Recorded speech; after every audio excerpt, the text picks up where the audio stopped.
Antibiotic resistance is increasing globally. As a healthcare professional, what can you do to keep antibiotics working? Antibiotics have saved millions of lives around the world. But antibiotic resistance keeps increasing globally, including in Europe. We are now facing the possibility of a future where antibiotics will no longer be effective. Up to half of all antimicrobial use in European hospitals may be unnecessary or inappropriate. For example, the patient may not require antibiotics in the first place.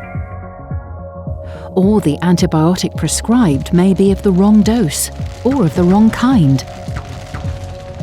Or the antibiotic may be given to the patient too late or for too long.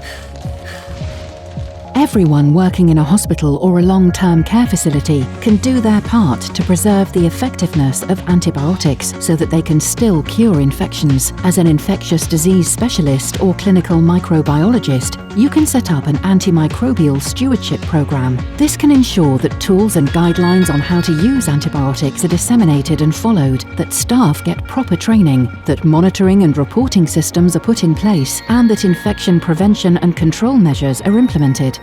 As a clinician, there are also many things to be done.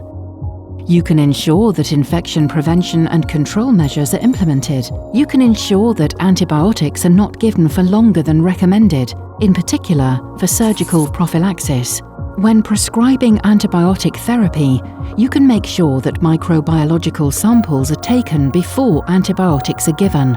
You can also ensure that patients and their families understand when antibiotics should and should not be taken, and how to take them. Antibiotic resistance is a threat to patient safety, and we must take it seriously. The good news is there is still a lot we can do to keep antibiotics working.